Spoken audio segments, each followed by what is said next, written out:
Good afternoon, ladies and gentlemen. Thank you for standing by, and welcome to the ACV First Quarter 2021 Earnings Conference Call. During today's presentation, all parties will be in a listen-only mode. Following the presentation, the call will be open for questions.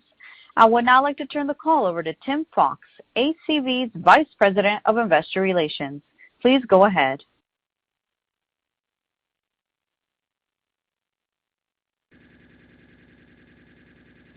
Thank you, operator.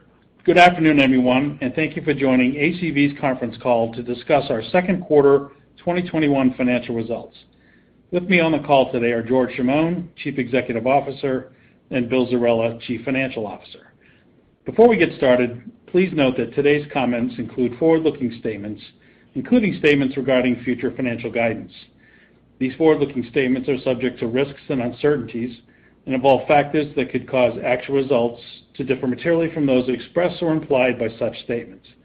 A discussion of the risks and uncertainties related to our business is contained in our quarterly report on Form 10-Q for the 3 months ended June 30th, 2021, that will be filed with the SEC following this earnings call.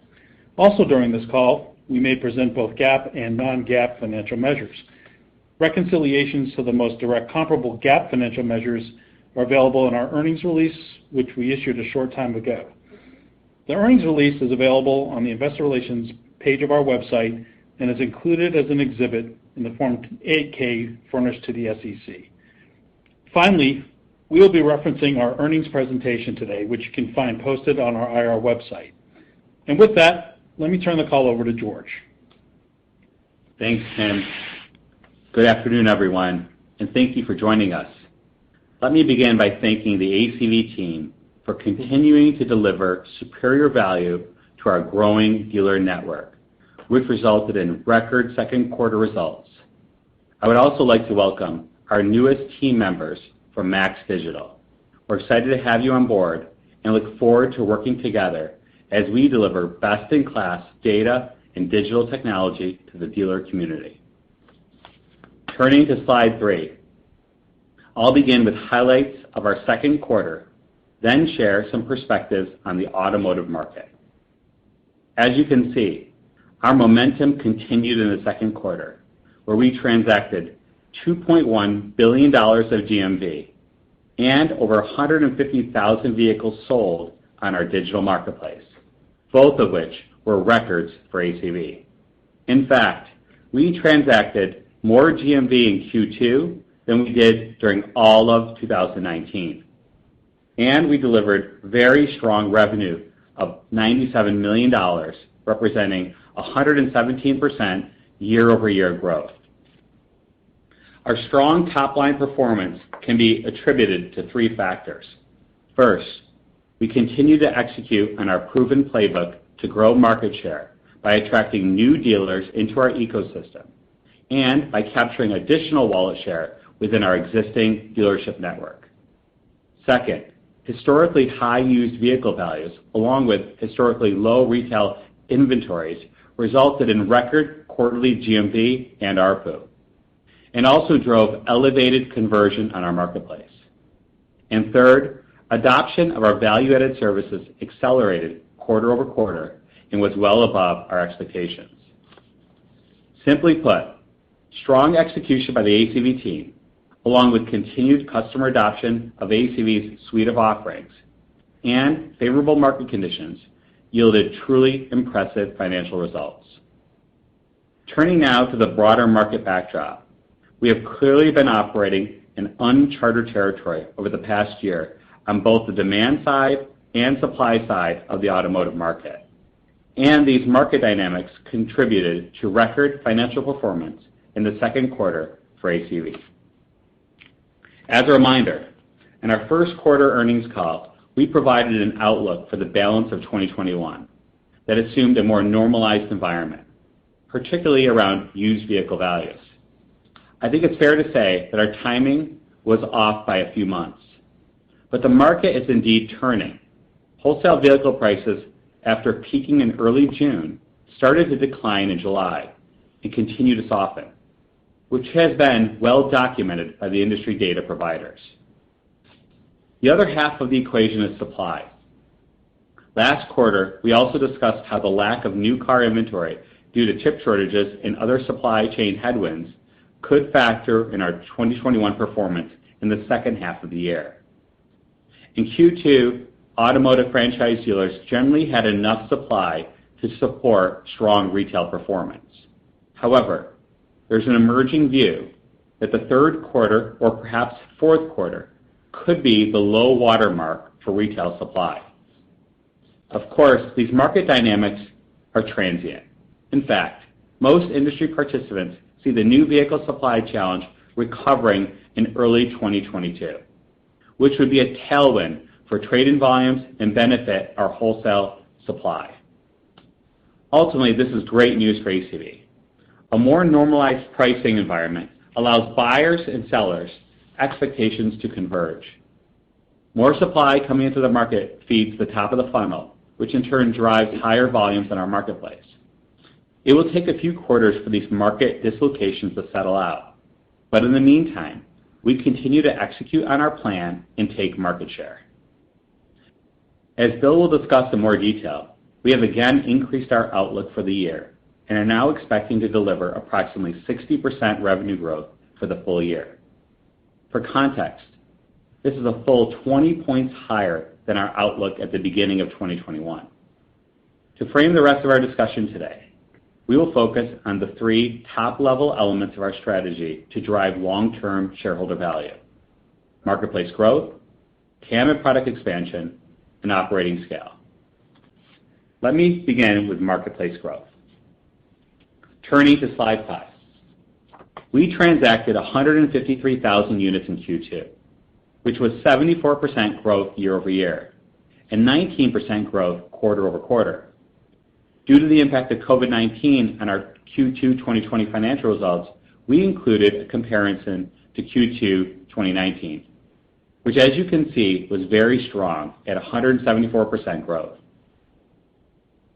As I mentioned earlier, our unit growth was driven by continued market share gains, as measured by the number of new dealers transacting on our marketplace and by increased wallet share from existing dealers.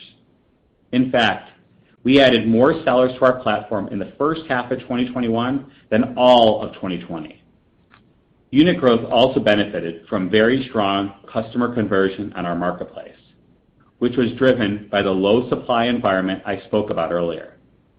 As expected, we did see conversion begin to normalize in July as market participants began to adjust to declining wholesale values.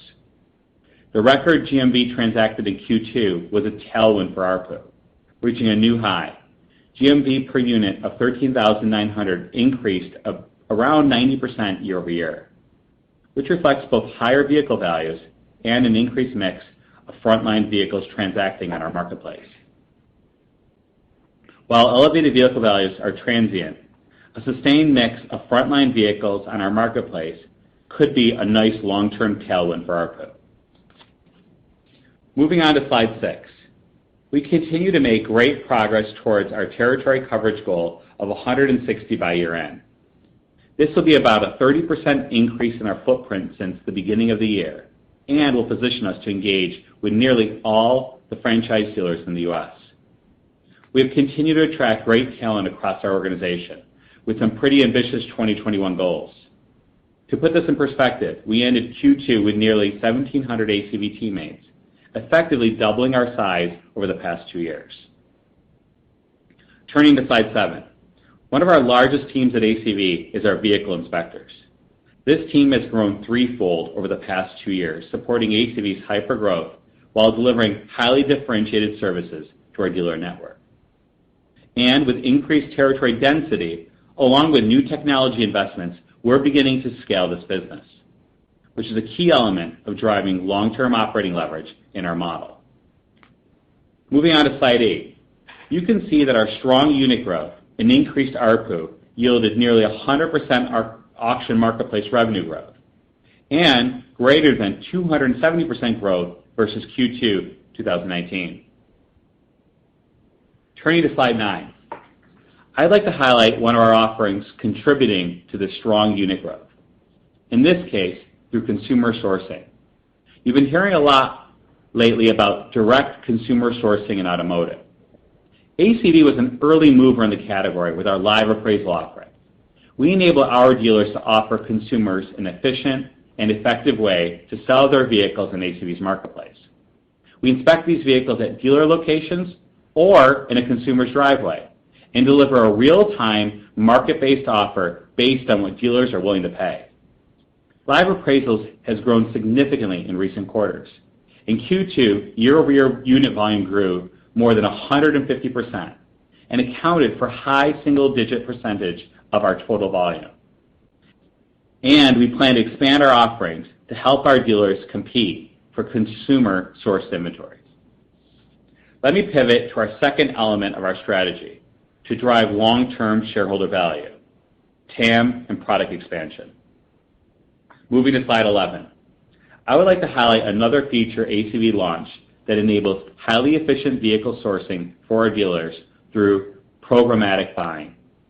We have invested in two flavors of programmatic buying. Our buying API enables dealers who have their own technology platform or centralized buying centers to integrate into our real-time APIs to bid on vehicles on our marketplace based on their inventory wish list, all without human intervention. Our second offering, currently in beta, is our buying matrix, which enables dealers who don't have their own automatic bidding capabilities to create inventory wish lists within ACV's user experience, including vehicle type, condition, pricing, and location parameters to fill their inventory needs automatically. Marrying these programmatic buying capabilities with our nationwide inspection team enables us to offer both a highly efficient and trusted experience, which we believe will deliver better results for our dealer partners. Turning to slide 12, I would like to remind you about how our marketplace, data, and technology combine to power significant network effects. As more marketplace participants join our platform, we can provide greater liquidity and a better experience, leading to greater scale. This in turn enables us to collect more vehicle and market data, bringing greater efficiency and more products. These reinforcing flywheel effects continuously improve our digital marketplace and improve our data services for our customers. Ultimately, this drives greater liquidity, greater scale, and greater efficiency, which is demonstrated in our attractive unit economics. An exciting new addition to our data and technology capabilities is our acquisition of Max Digital. Moving to slide 13, I'd like to touch on some key points about the Max Digital acquisition. Core to ACV's mission is our ability to provide automotive dealers with technology platforms and solutions to compete in a market that is rapidly shifting to digital. Max Digital is a leading provider of SaaS-based automotive data and software solutions that provides dealers with unparalleled capabilities to source and sell wholesale and retail vehicles. Max Digital's pricing guidance, merchandising, and inventory management products create data-driven insights that complement ACV's current data services, resulting in exciting growth synergies. These synergies include cross-selling Max Digital's products into ACV's customer base and driving additional marketplace volume by arming dealers with tools to price and sell their wholesale and retail inventory more effectively. For example, ACV's pricing engine will be tied directly into Max's tools, helping dealers more effectively buy and sell used vehicles. This is just one example of many exciting opportunities our teams are exploring, and we look forward to sharing updates going forward. Moving to slide 14, let me wrap up this section with an update on our value-added services. We had an excellent quarter for both ACV Transportation and ACV Capital. Our transport business has expanded significantly over the past year and has been a key enabler of attracting new buyers to the platform. Our expanded carrier partner network and fast cycle times resulted in attach rates of around 45% in Q2. well above the mid-30s attach rates achieved in 2020. The number of transports more than doubled year over year to around 70,000 in Q2. ACV Capital, which is still in its early days, has been gaining a lot of momentum in the market. Attach rates approached the mid-single digits in Q2, with loan volume improving greater than 30% quarter over quarter. We also saw a material increase in revenue per loan following the launch of our new finance offerings in early June. It should be noted that ACV Transport and ACV Capital are tracking ahead of our milestones in achieving our long-term targets. In summary, as it relates to our TAM and product expansion strategy, I think it's clear that we have created some exciting new avenues of long-term growth for ACV by leveraging our powerful data capabilities, expanding features across our technology platform, and driving adoption across our growing suite of digital solutions. With that, let me hand it over to Bill to take you through our financial results and how we're driving growth at scale. Thanks, George, and thank you everyone for joining us today. Q2 was a record quarter for ACV across many key financial metrics, and we made significant progress on our long-term strategic objectives. On slide 16, I'll begin with a review of our second quarter results. We delivered very strong top and bottom line results with revenue of $97 million, which generated year-over-year growth of 117% and was well above the high end of our guidance range. Adjusted EBITDA loss of $4 million, or 4% of revenue, was nearly flat versus Q1 20 and was also very favorable relative to our Q2 guidance. This performance was driven by our strong revenue results in the quarter and underscores the inherent operating leverage in our business model. As expected, cost of revenue as a percentage of revenue increased year over year and was in line with our expectations. The year-over-year increase was driven primarily by the mix of ACV Transport revenue, which grew 10 percentage points year over year and exceeded our expectations. Total operating costs, excluding cost of revenue, as a percentage of revenue, improved by approximately 1,100 basis points, and we delivered this improvement despite growing total operating costs, excluding cost of revenue, by 76% year over year, once again highlighting the leverage in our business model. Turning to slide 17, I will cover some additional detail on revenue. We have a diverse mix of products and services. Our auction marketplace revenue comprises about half of our revenue today, with our customer assurance offerings and our value-added services making up the other half of revenue. We had very strong broad-based performance across our portfolio in Q2, most notably within our services business, that has noted benefit from high transport attach rates. And in our auction marketplace business, which grew 98% year over year, profitability remained strong. Moving to slide 18, I would like to discuss the operating leverage in our business. Here we're showing historical adjusted EBITDA margin along with our updated outlook for 2021. As discussed with you last quarter, 2021 is a year of significant investment for ACV. And as you've seen throughout our discussion today, we're delivering on territory expansion with nationwide coverage expected by year end. We're launching a host of new offerings to drive additional market share and adoption of our value-added services, and we're investing in technology to scale our operations. These investments translate into a 66% year-over-year increase in our operating expenses, excluding cost of revenue.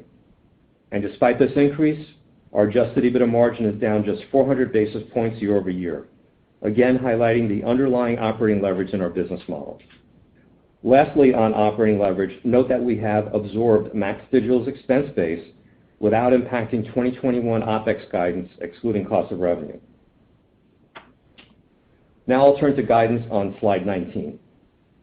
For the third quarter of 2021, we are expecting revenue in the range of $82 million to $85 million, a growth rate of 22 to 26% year over year, and an adjusted EBITDA loss in the range of $20 to $22 million. As a reminder, Q3 20 was a very strong quarter for ACV, with the year-over-year revenue growth of 112%, as our business recovered from the COVID-impacted second quarter of last year. As such, we've included the two-year growth comparison, which yields approximately 160% growth relative to Q3 19. For the full year 2021, we are expecting revenue in the range of $332 to $338 million, a growth rate of 59 to 62% year over year, and an increase of $25 million from our previous guidance. Adjusted EBITDA loss is now expected to improve by approximately $17 million to a range of $62 to $65 million. As George discussed earlier, and consistent with our commentary from last quarter, we believe it's prudent to assume that the favorable market dynamics driving elevated conversion on our marketplace, higher unit prices, and supply headwinds for dealers will continue to normalize in the back half of 2021. And finally, on guidance, to my earlier point about our investment plans, we are expecting total operating expenses, excluding cost of revenue, to grow approximately 66% for the full year 2021. To wrap up my comments, let me highlight our strong capital structure on slide 20. We ended the second quarter with $664 million in cash and equivalents, $124 million of which reflects the float in our auction business. Note that we generated $27 million of cash flow from operations during the quarter due to an increase in the float of our marketplace since March 31, 2021. The amount of float on our balance sheet can fluctuate meaningfully, driven by the business trends in the final 2 weeks of each quarter. We ended Q2 with $500,000 of long-term debt associated with our ACV Capital business, down from $7 million in Q1. Given our strong cash position, we optimized our cost of capital by paying down the revolving credit facility, and at current levels, self-funded the ACV Capital business, reducing interest expense. And with that, let me turn it back to George. Thanks, Bill. Before we take your questions, let me summarize. We are extremely pleased with our execution in the second quarter, which illustrates the momentum we're seeing in the market for our leading digital platform. We continue to gain market share by attracting new dealers to our marketplace and by growing wallet share within our existing customer base. We are executing on our territory expansion plans.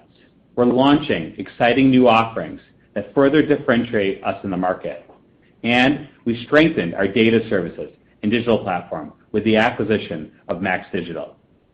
We have a proven business model that can deliver scalable growth with attractive unit economics and structural operating leverage that we believe will drive significant shareholder value. With that, I'll turn the call over to the operator to begin the Q&A. As a reminder, to ask a question, you will need to press star 1 on your telephone. To withdraw your question, press the pound key. Please stand by while we compile the Q&A roster. Our first question comes from the line of Ali Faghri from Guggenheim. Your line is now open. Hi, everyone. Thanks for taking my questions. So can you help me better understand the assumptions embedded in your second half outlook? In particular, I'm wondering about what type of volume growth and GMV per unit you're assuming in 3Q and 4Q. Yep. Hey, Ali, it's Bill. So, I guess a couple of thoughts first, right? Just kind of keep in mind first that, full year guidance reflects about 60% revenue growth, and that's, substantially up from our initial modeling of the year at 40%. So, pretty big upward revision there. That said, similar to what other companies in the automotive space have signaled, right, we're seeing a contraction in conversion rates due to pricing normalization that's happening as the market adjusts, and we've taken that into account in our guidance, okay? So we're effectively leaning a bit more conservative on organic growth in the second half until we see the market reach equilibrium. I guess with that in mind, also a few other thoughts here. So keep in mind also that the second half of the year is seasonally weaker than the first half, and Q2 is typically the strongest quarter, which of course was turbocharged as a result of the market dynamics in the quarter. That all said, right, we're going to continue to execute against the playbook we have in terms of adding sellers and buyers to the platform, expanding our footprint right on the go-to-market side, investing in tech, with the thought that we're going to come out the other end of this market adjustment being that much stronger. So, we did assume obviously that the market's adjusting and it's going to drive, some of these metrics the other way in terms of conversion rates and ARPU. Got it. That's helpful. And so just digging in further, I mean, is the expectation that volumes can still grow quarter over quarter in the back half? So, we don't really guide, Ali, to unit growth, right? I mean, there's always puts and takes between units and ARPU, right? So, we try to focus everybody in terms of what the revenue output will be. So we don't get to that level of fidelity typically, right? And again, it's going to be, very much driven by market conditions. At the end of the day, we keep gaining market share. I think Q2, kind of reflected that really strongly in terms of adding sellers to the platform and buyers. So at the end of the day, we're going to keep doing the same thing, and then, however this plays out, it's in part going to be dictated by how the market adjusts this quarter. Great. That's helpful, Bill. And then just one more quickly on your comments about conversion starting to normalize here as used car prices also start to normalize. Shouldn't that also drive just more trade-in supply making its way to auction? So, one thing we had heard about is with new car supply constrained, a lot of dealers were just keeping a lot of these trade-ins to sell at retail versus potentially wholesaling them. And so while used car prices moderating could have a negative impact on conversion rates, couldn't it help just the overall supply of cars that are being sent to wholesale auction? Hey, Ali, it's George. I hope you're well, and thanks for that question. Right now, we are being prudent, and we're assuming that, based on what we're hearing from dealers, that inventory is going to stay very short for Q3. We also, if you heard in the call, we said Q3 and Q4 could be sort of that leveling out. And I think so going into 2022, this will all be noise, right, from our perspective. And I think right now, what we're assuming is dealers are going to still be in the same predicament. And some are even assuming right now in Q3, it actually might be the toughest, I would say, phase of this lack of inventory. So I think, Ali, that's really at least how we're thinking about the forecast right now and the lack of inventory. And to your point, does that mean dealers may be keeping cars that they would have historically wholesaled? I think yes. I think that's already happening. We have to assume that for now. Fast forward, as these new cars come back, as the factories start to correct whatever issues, whether it be chips or other constraints they have, our new car dealers will have more cars. They'll go back to selling the cars that their brand is really aims to be selling, and they'll come back to be wholesaling the types of vehicles that historically they wholesaled. Is that helpful, just to give you a little more of that color? It is very helpful. Thank you, George, and thanks, Bill, for taking my questions. Yes, sir. Sure. Thank you. Our next question comes from the line of Nat Schindler from Bank of America. Your line is now open. Yes. Hi, guys. Thank you for this. So, one, is there any revenue associated in the second half with Max Digital? Hey, Nate. It's Bill. So there is, but it's not material, Nate. So, we haven't broken it out. It's a relatively small business, but yeah, it's just not material enough for us to break out. Totally understand. So, and I get your answer from the last question about being conservative on the change to what's going on in the market on the pricing side. Wouldn't that the problem in the market is the lack of supply, which is driving the price up because there was a demand added to the equation with for used cars. So wouldn't, if the pricing starts to normalize, we get more supply? Are you taking any indication that supply is going to come back? In which case, is that overly conservative? Hey, Nat. Well, again, thank you. Overly conservative, I don't know. But when you look at the correction that's happening, is the prices start to decline really sort of 2/3 into the quarter, right? We started to see used car values decline. So that's one trend happening. So not something we're being conservative or not. It started to happen. So therefore, GMV and other factors will also imply lower GMV. Okay. So that is a fact. The other fact is dealers are getting to historical lows right now on inventory. how quickly that's going to change. You're seeing a lot of folks in the automotive market predict. We didn't want to predict really anything more than sort of we felt like we can control. So we're predicting, to your point, as we're modeling, that our new car dealers, which is where the majority of our supply comes from, are going to have a low amount of supply and therefore a low amount of trades. So that is sort of what we're predicting. That is sort of what we're hearing from our new car dealers. There are many factors going on, but yeah, so we are predicting both. Is that helpful, or are you looking for ability to do that? No, I think that's reasonable. Yeah, hey Nat, let me add one more piece of the puzzle here, just to be clear. So when prices are declining, okay, there is basically lower conversion rates on the marketplace, right? Because buyers are more hesitant to commit, right, to these prices with the exposure that by the time they sell the car, the price might be even lower, right? And it takes time for sellers to adjust to the new reality in terms of what their inventory is worth, right? So what it does, it kind of has the opposite effect of what's happened in Q2, or what happened in Q2 when prices go up, right? Because there's a lot of very high conversion, because buyers know they're going to flip that car and probably sell it for more than they even thought because prices are going up. When prices are going down, you have the opposite effect, right? Until you get to this normalization equilibrium where it's kind of more of a normal marketplace. So while it's adjusting, your conversion rates go down. And I think that's consistent with what you would hear from other players in the industry.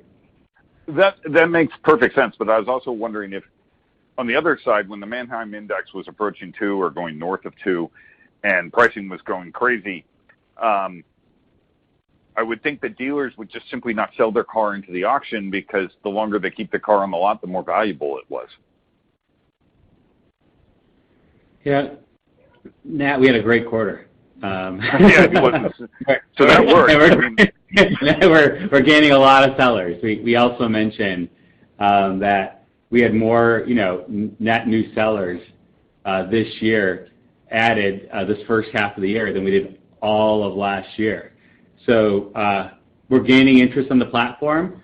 These other trends are important. Obviously, we're all looking at these quarter-to-quarter trends. We are just trying to, as you know our style, we're always prudent. Here, we do believe dealers are going to have a lack of inventory this quarter. And so how do we forecast is obviously what you see. Okay, great. Thank you. Yeah, certainly. Thank you. Our next question comes from the line of John Colantuoni from Jefferies. Your line is now open. Hi, thanks for taking my questions. It's good to see the faster than expected progress in penetration rates for ACV, transportation, and capital. Talk about if there was any benefit to adoption from the unique inventory environment that we saw, and if you'd consider the increased engagement to be sticky once the inventory cycle begins to normalize in the second half. And I have a follow-up. Okay. Why don't we go transportation first? I think one of the reasons why transportation adoption increased is we are getting better. So when you think about pricing your lanes, just to kind of give it one example, we're now to the point where for 20% of the moves in transportation, we have a programmatic way, not needing our ACV transportation load board to have a price from a carrier. And what does that mean? That means that because we're starting to invest in technology, we're starting to invest in our network, we're able to really optimize our lane pricing for transport. It allows us to have predictability. And the more we invest, both in our technology for transport and we invest in our network of carriers, it allows us to get stronger, allows us to price the lanes appropriately, and ultimately, if we've got the right pricing, the right service for our dealer partners, they're going to choose ACV transportation. So I'd say very proud of what we've done with ACV transportation. In addition, I would say there's also just more density, right? So density and scale obviously also helps in getting better pricing from our carriers. In ACV Capital, we did announce that we had some product mix additions recently.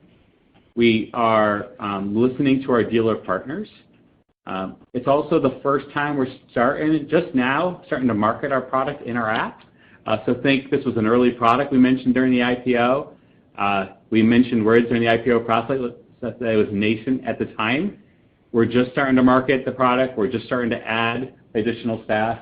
But really with both initiatives, we're investing in technology, we're investing in great people, we're absolutely excited about the progress.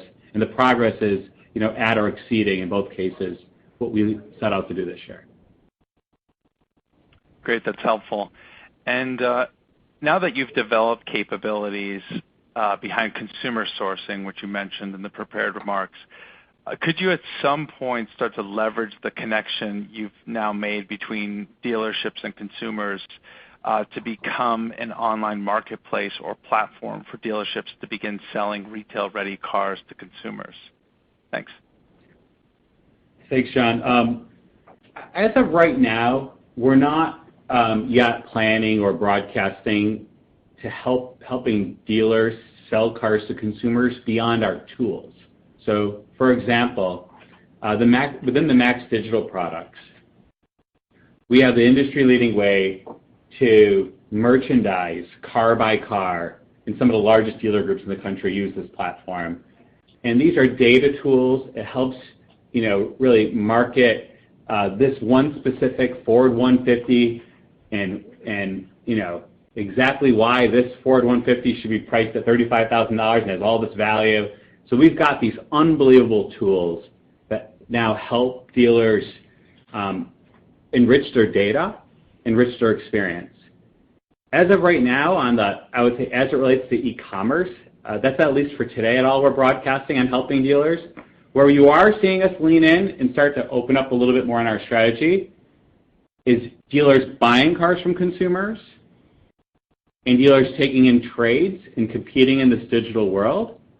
You're going to see us be, and we mentioned this in our IPO, that this would be coming. We're starting to lean in there. We do think peer-to-peer will shrink over the coming years. We think dealers are very well positioned to buy these cars from consumers, and we're here to help dealers, compete in this digital world of helping them take more of these cars, whether they're going to take them as a trade or whether they're going to turn around and wholesale it. We're here to help dealers. Thank you. Appreciate the questions. Thank you. Our next question comes from the line of Ron Josey from JMP Securities. Your line is now open. Great. Thanks for taking the question, and lots to unpack here. Another great quarter. But I wanted to maybe follow up on that question just now on ACV Capital. And George, you mentioned, capital is now available in the app, and that drove awareness and probably getting to mid-single-digit attach rates. Can you talk a little bit more just about how you plan to ramp awareness besides just putting in the app? Talk about the drivers here to ramp awareness and really where you think this can get to over time from that, what we say, mid-single-digit attach rates from low single digits prior. Do you think this gets to mid-single digits? Talk to us a little bit more about the strategy with capital, and I have a quick follow-up. Certainly. We are right now currently doubling the size of the sales team. That's all in the model, right?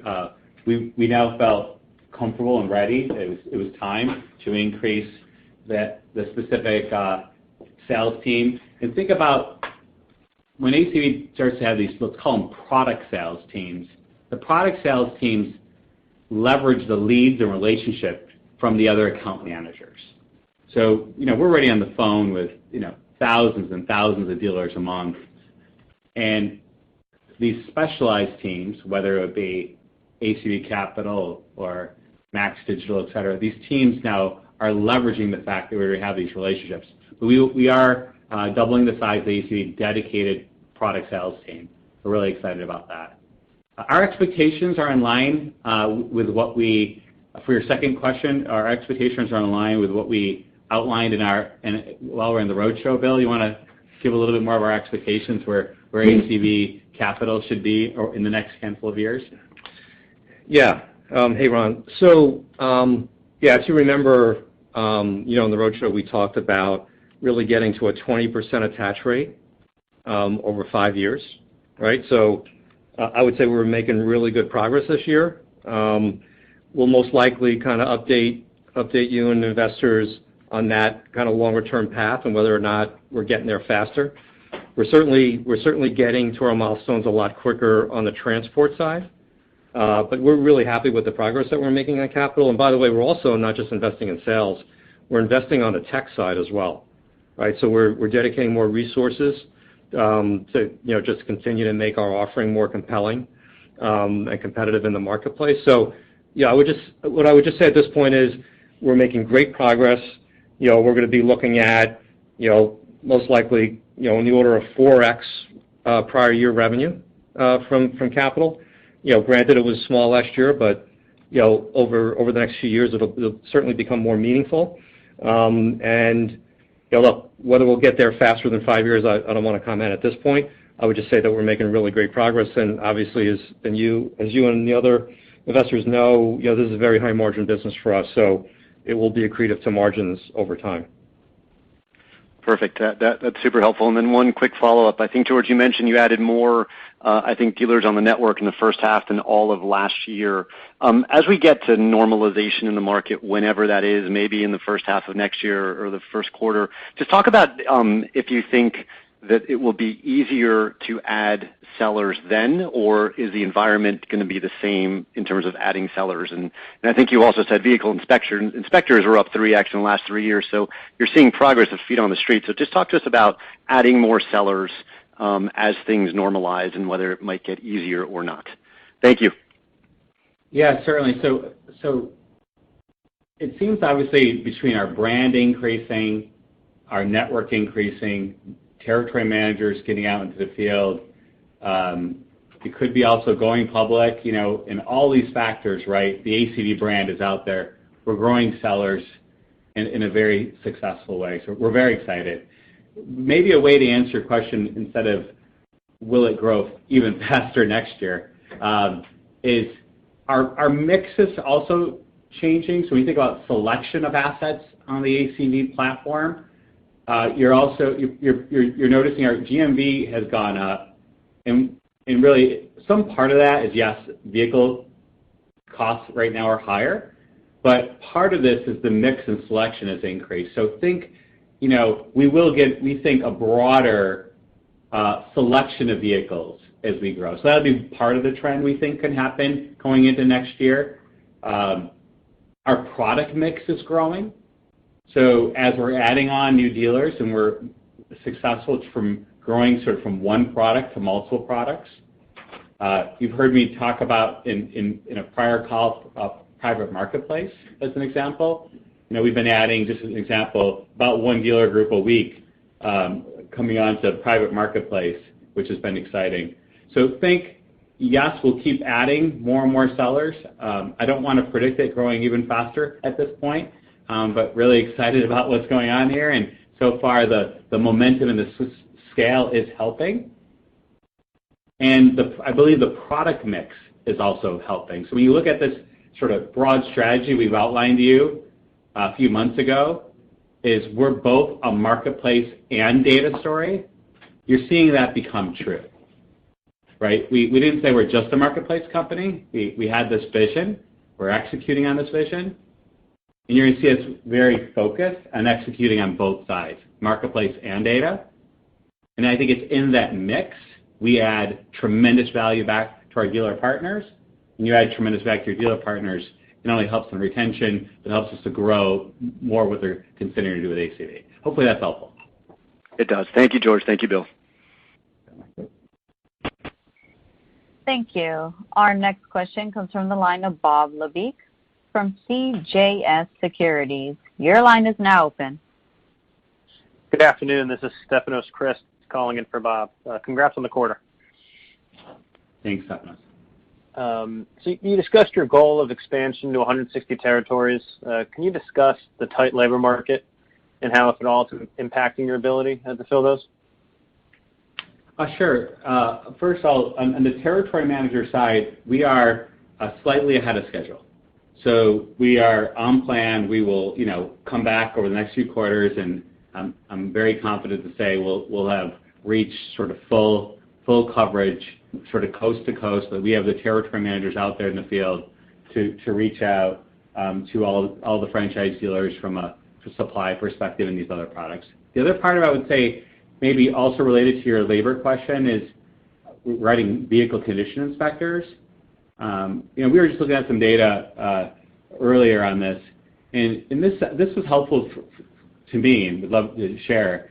Is right now our average time from posting a vehicle condition inspector teammate to, and this is average, so obviously some higher, some lower, but the average from posting a VCI teammate to selecting one is 16 days. That's average. And it's about a month from start date, meaning when they start being trained to be an inspector teammate. So that's pretty strong, right? So when you think about that, there's a lot going on in this world right now, and I don't want to, underestimate or undersignal. Yes, I would say labor challenges are a challenge, I think, for all companies these days. But I would say those two roles out in the field right now, we're executing our goals, and it's going well.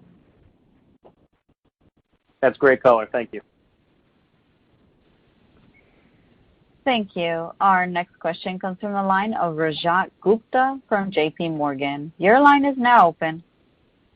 Hi, good afternoon, good evening. Thanks for taking the questions. A lot of questions around that conversion, second half, but just had a bit of a longer-term question. Did the second quarter market dynamics accelerate, the value of your offering, or did it allow you to penetrate into more customers than you would have previously thought, maybe at the time of the IPO? And if yes, that is the case, do you expect those customers to be sticky? And would that then imply that, versus March or versus today, moving away from the near-term dynamics on the market, like say 2022, 2023, does that automatically imply, more units just because you were able to accelerate your customer base in the second quarter? Just any color around that would be helpful. Not sure if my question was super clear, but I can go over it again. Sure. First, thank you. Thank you for the questions. And let me try to answer that. I think there's a few questions within that. So I would say we accomplished our goals for the first half. As you know, we've been at this now for a little over 5 years. We've got a model. We go out there, we execute our model, and I would generally say bringing on sellers in the first half, we were very successful.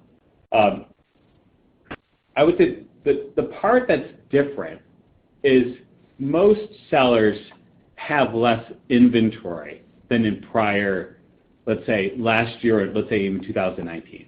Okay? So part of what's been going on, and it's in the mix already. There might have been a dealer partner who had 220 cars they wholesaled with us. They might only have 150, 160, whether they're keeping them or whether it's because they just don't have enough, whether it's because they have less overall retail, whatever those reasons. You're really seeing a signal. I would read into this less about, I would say, keeping, more about dealers have less cars. And we hear this every day. Dealers will reinforce, I'm giving you all my wholesale, and more of them signaling that we're getting a lot of their vehicles. But there are going to be these dynamics that are short term right now. We all read about it every single day. And that's really all we're really broadcasting there as it relates to the supply, is we think dealers will have less cars in their lots, which also means less retail and likely less conversions to wholesale. As it relates to stickiness, I don't have any data to really sort of give you on stickiness or retention, but I will say that we believe our strategy is working extremely well.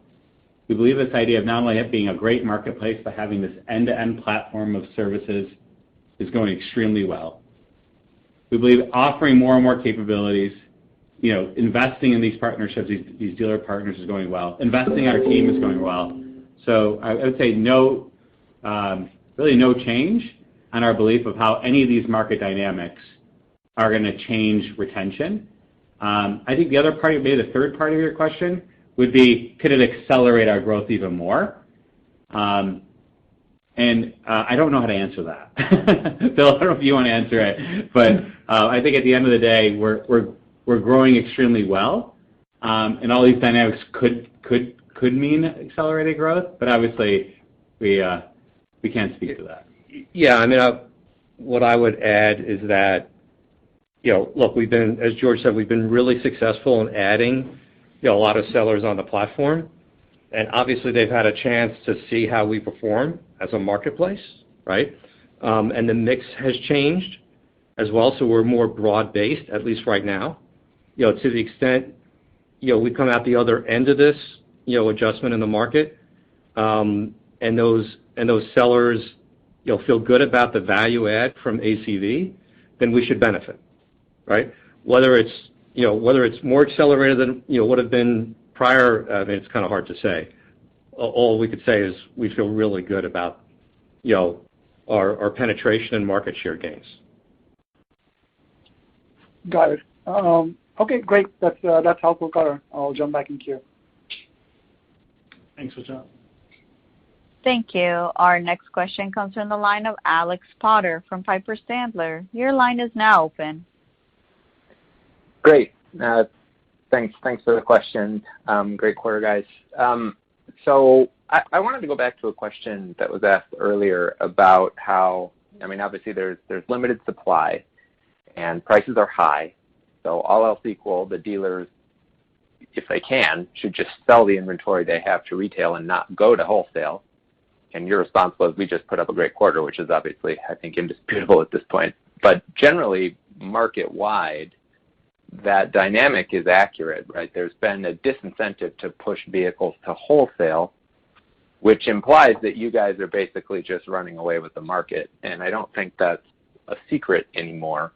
So the question that I have is, do you experience a change in the competitive response of some of these other platforms? When you're out talking to dealers trying to pitch yourself as, a partner, do you find yourself pitching yourself against digital platforms more often than you used to? That's my only question. Thanks. Yeah, thanks, Alex. If you remember, we had, and I hate to use names, but one of the large auction companies had a digital company, right away. So when we started this journey, there was already, digital competitors. So I would say this entire time, there's been digital competitors and there's been physical competitors. If you look, in fairness, when you look at the, let's call it 8 to 9 million cars that were sold at physical auction last year, and we're very proud of the number of cars we sold. When we look at it from a percentage basis, we're still small. We're growing, but I think the majority, if you added up most of the other digital competitors collectively, I believe would still just be a fraction of our size. So I think the majority of the competition of where these vehicles are going is still the physical auctions. Is all I'm really trying to paint for you. And yes, there are other digital companies, but this whole category should grow. And again, we believe we're the leader and we'll remain the leader in the category. But still, the majority of the cars have been going, through, let's say, the physical auction lanes, and we've got some room to grow this category. I think the broadening of our services, and you're seeing now with broader mix, different types of vehicles. We started the journey with just the lower priced vehicles, that typical $3,000 to $5,000 car that a dealer, with 120,000 miles on it, that a dealer would never want to retail, a franchise dealer would never want to retail. We're still getting a lot of those units, but you're seeing the type of inventory on ACV grow, which is fantastic because we're really becoming a broader marketplace. Sellers are becoming buyers, buyers are becoming sellers. It's in that mix, and then offering these other data services that we believe we can really not only become the dominant marketplace in time, but add more value to our dealer partners. Very good. Thanks a lot. Nice quarter. Thank you. Thank you. Our next question comes from the line of Nick Bacchus from Raymond James. Your line is now open. Hey guys, thanks for taking the question and congrats on a great quarter. Just on cohort behavior, maybe you could just talk about any learnings or changes in dealer behavior in your newer cohorts, newer territories, in terms of number of vehicles transacted per dealer, or any other important metrics you look at versus past cohorts in their earlier stages. Yeah, Nick, we really aren't sharing any cohort data, but just so I could share something. What I'll share with you is how we're going into these new markets has starting to broaden. We're looking at one of the themes we're looking at, because right now we're just getting into markets within the Northwest, and we're just opening up some of the markets on the West Coast. How we're going in, we're looking at, for example, there was dealers for the first time ever being introduced ACV through our private marketplace because they were part of a dealer group. That would be different. We wouldn't have had that entry. We'd have to wait till we got that first seller or that first buyer, if that makes sense. So our broader product selection will be helpful. The first time you're sort of hearing about ACV may not be, the day we hire our territory manager, they go through training and we go into the market. So I would say that part will start to be different. That's a new theme, I would just say, over the last 60 days or so. But that would be like the newest thing. I don't think there's anything else, Bill, we can share from a cohort basis because we... Not really. Okay. Hopefully that's helpful, Nick. Got it. Thanks very much. And then just real quick on the Programmatic Buying, just maybe a little bit more about this new offering and the launch in fourth quarter. Do you view this as a meaningful kind of incremental driver, or is it more of a complementary type feature? Sure.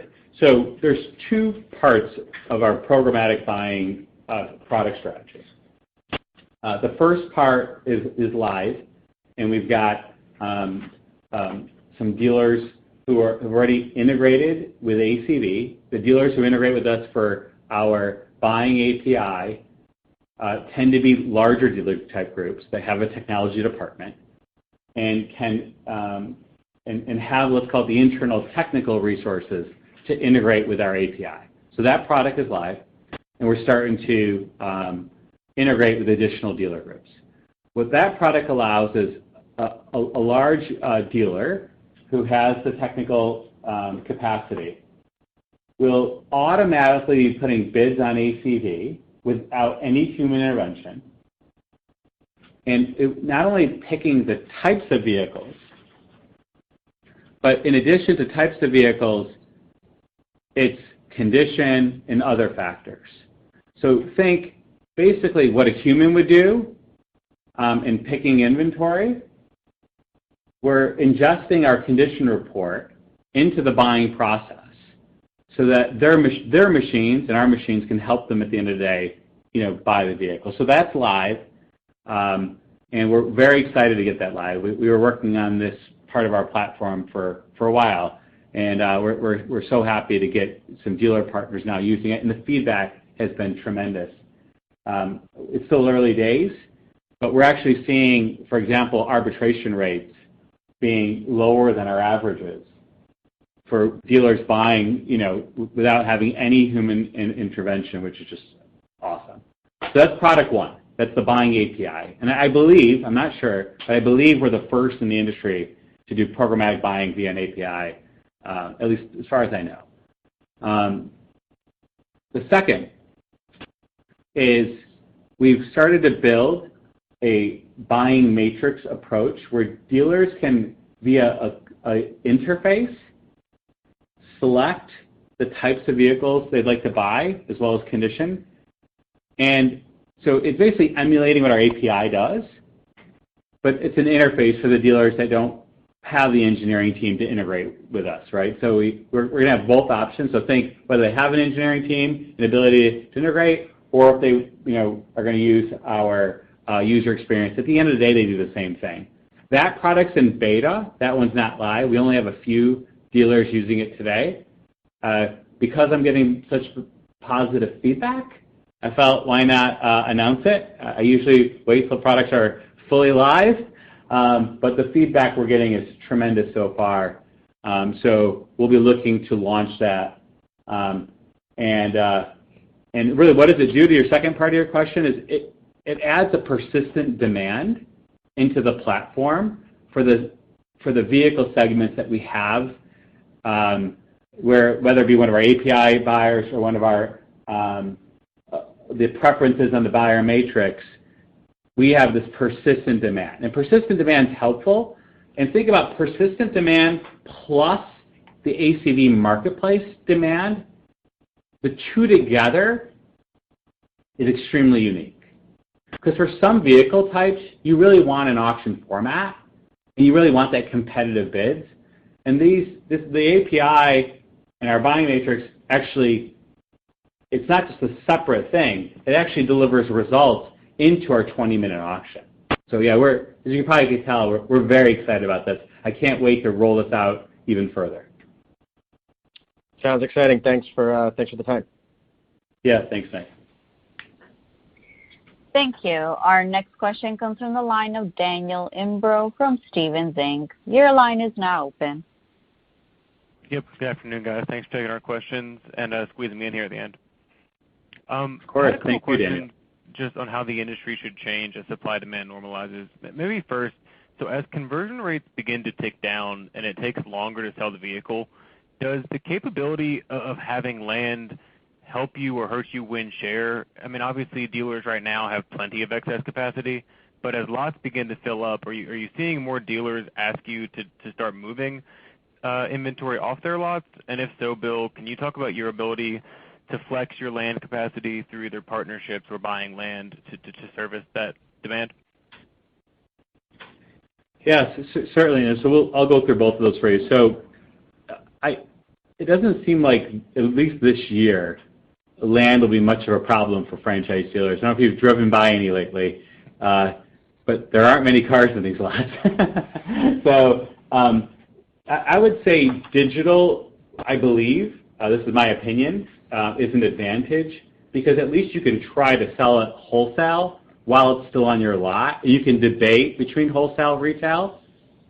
So I believe upstream and digital for this environment is beneficial, not a detriment.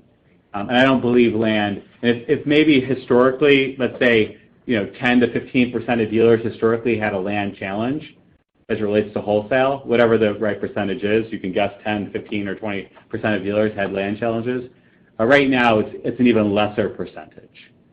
The second part of your question is if we needed land, there's a lot of land out there in this country. So we're not worried about if we ever need land. It's noise. We have very few lot sweeps going on in small parts of the country that we don't usually broadcast. That if we really needed it, we would just stand it up. Land is generally cheaper these days.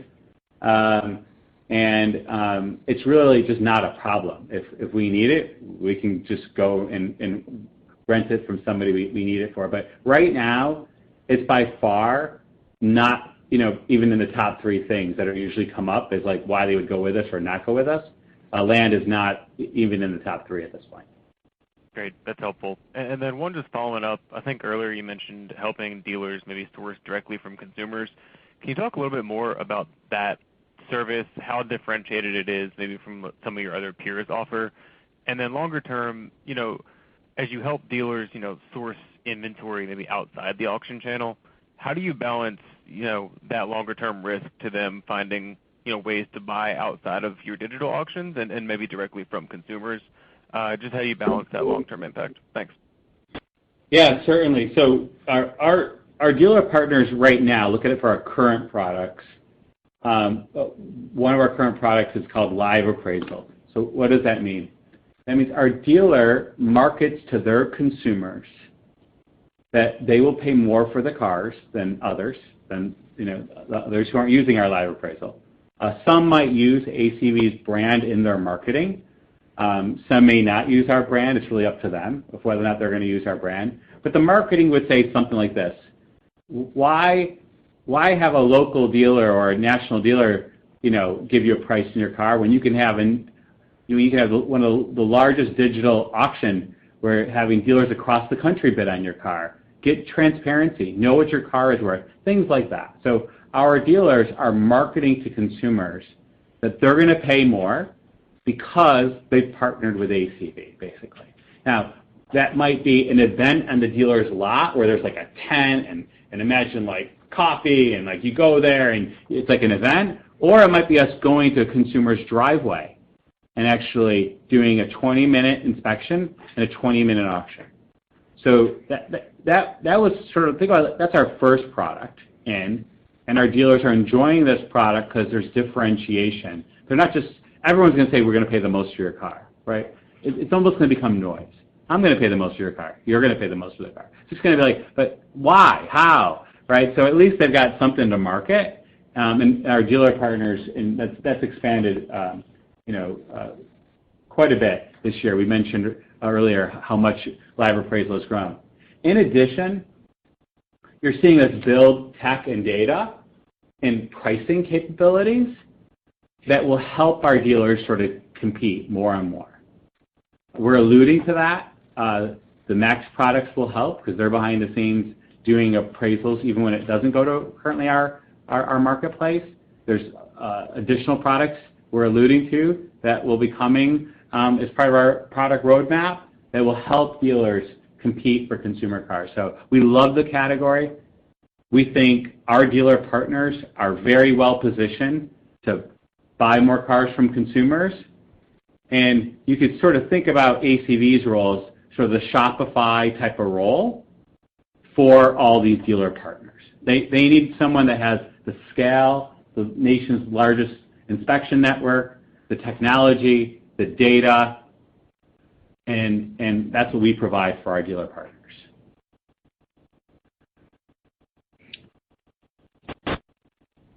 Thanks so much, guys. Good luck. Yeah, thank you. Thank you. Thank you. At this time, I'm showing no further questions. I would like to turn the call back over to Tim Fox for closing remarks. Great, thanks. And thank everybody for joining the call today. So we're going to be on the road virtually, participating in a couple conferences coming up here. I'll be at the Canaccord Genuity conference tomorrow. All the web details are on our website. So we look forward to seeing you on the conference circuit in the coming months. And again, thank you for your interest in ACV. I hope you have a great evening. This concludes today's conference call. Thanks for participating. You may now disconnect.